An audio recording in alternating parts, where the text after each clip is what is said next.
A habilidade mais ridícula do mundo. O poder capaz de mudar centenas de anos de tirania, abuso de autoridade e hostilidade contra a população. Além de, aparentemente, ser a peça que faltava para desvendar o mistério de Laugh Tale, a sua essência trata de questões que impactaram o mundo há 900 anos. Desde que apareceu, criaturas que antes estavam adormecidas, esperando, agora se movem e estão apenas aguardando o momento certo. O momento que a ordem virá e o guerreiro da libertação irá libertar a todos das amarras da opressão. E para fazer o papel desse personagem, ninguém melhor que o descendente da vontade dos D. O homem cujo sonho é a encarnação da própria liberdade, e para isso ele deseja se tornar o rei dos piratas. Hoje, muitas questões são levantadas a respeito da sua capacidade e até onde suas habilidades únicas chegam. Então, para isso, chegou a hora de falarmos sobre o Gear 5. Fala galera, sejam bem-vindos a mais um vídeo. Eu me chamo Thales, e hoje, chegando ao fim do arco de Wano, a gente traz uma discussão muito importante sobre o papel do Gear 5 daqui pra frente. Eu sei que muitos de vocês, assim como eu, leitores do mangá, sabemos o grande impacto que essa habilidade vai ter daqui pra frente. Embora a gente não tenha dados muito precisos, a gente consegue especular e elaborar algumas teorias do quão forte, necessário e problemático essa habilidade será. Mas antes de continuarmos falando sobre a habilidade mais roubada do universo de One Piece, eu peço pra você que tá chegando aqui agora enfiar a grande pistola de borracha no like e convido você que ainda não é inscrito, se inscreve pra fazer parte dessa grande tripulação. E se você ainda quiser me apoiar um pouco mais, você pode se tornar membro. Assim a gente vai conseguir estar investindo no canal e contratando mais gente pra fazer parte dessa equipe. E um dia, eu prometo pra vocês, conquistaremos o One Piece.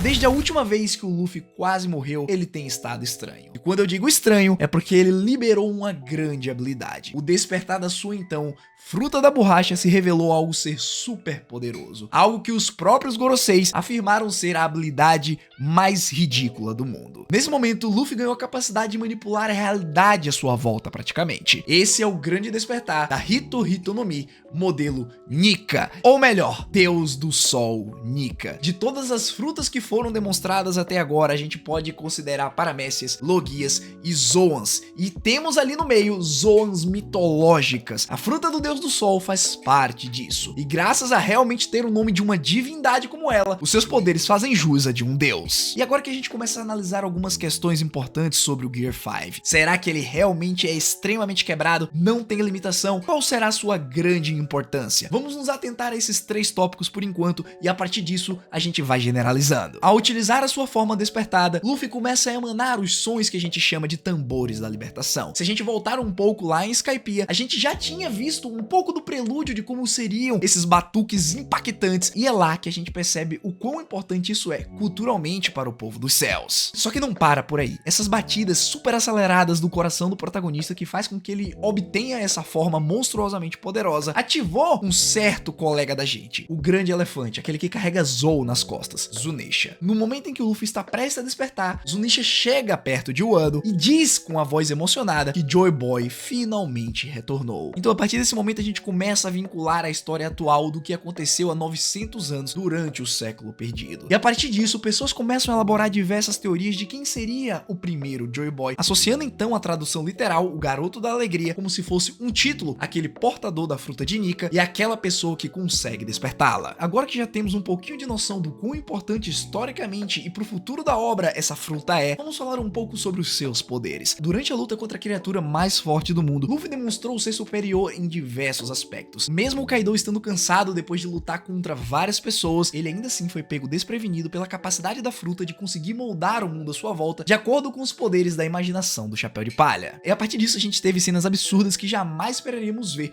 o Luffy utilizar. Ele conseguiu fazer com que o chão se transformasse em borracha para repelir um ataque de um dragão. Ele conseguiu até mesmo manipular a natureza, utilizando raios para atacar a criatura mais forte do mundo. E não para por aí. O Kaido já chegou a admitir que o Luffy conseguiria utilizar o Busoshoku e Haoshoku Haki ao mesmo tempo que utiliza suas habilidades da fruta despertada para fazer com que tudo à sua volta se curve às suas habilidades. Ou seja, ele consegue lutar de maneira livre. E não para por aí, o absurdo ainda continua em cenas que a gente vê o Luffy pulando corda com o Kaido transformado e também aquelas cenas onde todos os olhos das pessoas simplesmente saltam da cara como se a gente tivesse um desenho animado da Warner Bros. E a partir dessas características vem a questão: seria Toon Force ou apenas alguma outra coisa? Para aqueles que não sabem, Toon Force é a capacidade de manipular a realidade à sua volta, normalmente com a proposta de causar humor. A gente tem visto isso nos desenhos animados normalmente. Ao adquirir essa habilidade, é dito por aí que é um dos poderes mais complicados de serem derrotados. Afinal, seu usuário consegue ignorar completamente as leis da física. Bom, não podemos falar muito de física dentro do universo de One Piece, porém temos uma questão aqui. Normalmente o conceito conceito de Toon Force está ligado a algo ilimitado, onde o personagem não tem nenhuma limitação para manipular a realidade do verso em que ele se encontra, o que nós vemos claramente que o Luffy não é capaz. Por mais que ele consiga lutar de maneira livre e manipular as coisas à sua volta, existe um limite, e a gente já viu ele chegando nessa situação. É um fato que toda vez que o Luffy é atingido dessa forma, parece que ele não sofreu nenhum dano, porque simplesmente o seu corpo é deformado de maneira grotesca e depois volta ao normal. Mas vamos nos atentar mais um detalhe por aqui. No mundo de One Piece, o Haki é a habilidade suprema. É a força de vontade que consegue superar tudo, até mesmo as Akuma no Mis. Ou seja, nessa mesma luta em que o Luffy enfrentou o Kaido, ele sofreu diversos danos. Não é à toa que no final ele simplesmente desmaiou de cansaço. A partir disso, nós vamos para um ponto que também é super interessante sobre esses poderes. Foi revelado e confirmado que a Hito Hito no Mi, modelo Deus do Sol Nika, é uma Zoan mítica. Porém, o seu despertar, o Gear 5, tem características de Paramécia e Zoan despertadas. A gente já viu aqui o Doflamingo e o Katakuri utilizando suas habilidades despertadas, assim como a gente viu recentemente no mangá o Rob Lute e o Kako também despertados. A manipulação de terreno é proveniente das Paramécias, enquanto essa transformação e aquele detalhe de nuvens é proveniente das Zoans. Ou seja, o que eu quero dizer aqui é que a fruta de Nika tem uma característica única de dois tipos de frutas despertadas. Assim como eu disse alguns momentos atrás, utilizar esses poderes à exaustão traz alguns problemas. Qualquer pessoa que tenha despertado sua fruta ao utilizar essas habilidades vai gastar uma quantidade imensa de energia. Exemplo disso é o Trafalgar Law e o Eustas Kid, que utilizaram seus poderes contra Big Mom. Depois disso, eles estavam completamente sem nem ter a capacidade de se manterem em pé. E olha que isso são com frutas paramécias normais. Agora, imagina essa fruta aí que tem capacidade de paramécia e de Zoan. O gasto de energia que o Luffy se dispõe a ter é sobre-humano. E isso foi mostrado tanto na luta contra o Kaido, como também depois que ele utilizou a sua forma Gear 5 contra o Rob Lute lá em Egghead. Agora, sabendo de tudo em relação à sua origem e suas capacidades, tanto positivas quanto negativas, qual é a importância dela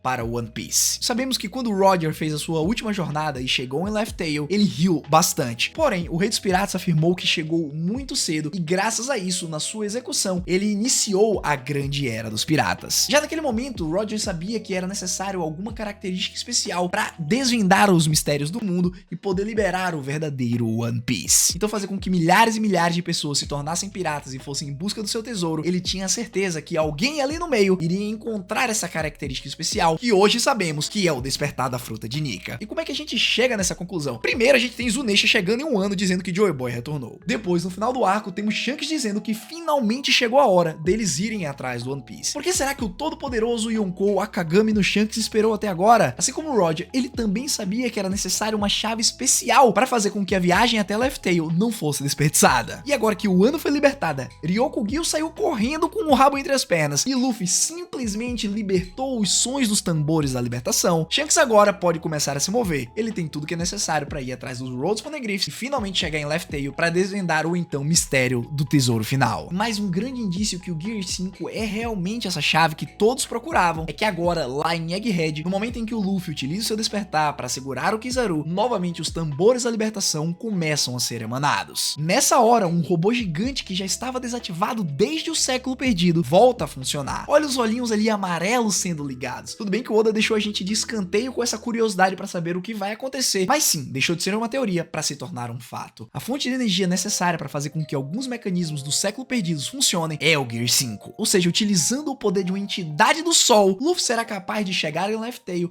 e fazer com que todos os mecanismos que estejam na ilha sejam colocados para funcionar. E a partir disso, aí sim, o One Piece será revelado. Porém, não para por aí. Não é só o bando dos chapéus de palha que está correndo atrás desse tesouro. Nós temos agora Barba Negra, que está escondido nas sombras, Shanks, que diz que está no momento, e por último nós temos Buggy, o palhaço estrela, que depois de muito tempo disse que o seu sonho é se tornar também o rei dos piratas. Ou seja, não se enganem, a Cross Guild irá se movimentar em rumo à última ilha. Porém, nós temos uma situação complicada aqui, tirando a Robin e o Jinbei, nenhum dos outros tripulantes do bando dos chapéus de palha parece sequer ter a noção da grandiosidade que é o poder do Luffy e não fazem a mínima noção do impacto histórico que isso vai causar. Então é muito provável que ao chegarem próximo do Laugh Tale, eu não desconsideraria a possibilidade do Shanks sacrificar em uma batalha contra o Barba Negra para o Luffy utilizar toda a sua capacidade em um momento frágil, fazendo com que os tambores comecem a serem emanados em uma altura muito grande para poder sim as coisas começarem a funcionar lá dentro. Já que ele deu o próprio braço e ainda deu o chapéu de palha pro Luffy, se sacrificar para que o mundo volte a ser como era antes e toda a tirania seja libertada, eu acho que é um preço pequeno para se pagar. E vocês, o que acham que vai acontecer nesse grande momento final? Se eles têm a chave, é necessário ligar o motor. Porém, se o Luffy não tá nem aí, não faz mais ideia o que vai acontecer. Será necessário que alguém force que ele ligue essa chave. Ou seja, a transformação do Gear 5 não vai ser suficiente. Ele vai precisar ter controle completo sobre o seu poder para fazer com que os tambores realmente sejam entoados na frequência certa e tudo ali comece a ser ligado com esse poder. Comenta aí embaixo tudo que vocês pensam a respeito disso, porque daí a gente continua essa grande discussão. Ah, e não esqueçam, por mais que o Gear 5 seja aparentemente a habilidade suprema, ele tem muitas coisas ainda para serem evoluídas. Então, não vamos descartar a possibilidade de alguma transmutação e algumas outras formas proveniente dessa mesma marcha. Foi um prazer trazer esse tipo de conteúdo para vocês. Espero que vocês tenham gostado do vídeo. Se sim, deixa o like que me ajuda pra caramba e se inscreve no canal. Independente de ter sido no mangá ou no anime, o Gear 5 foi realmente fantástico.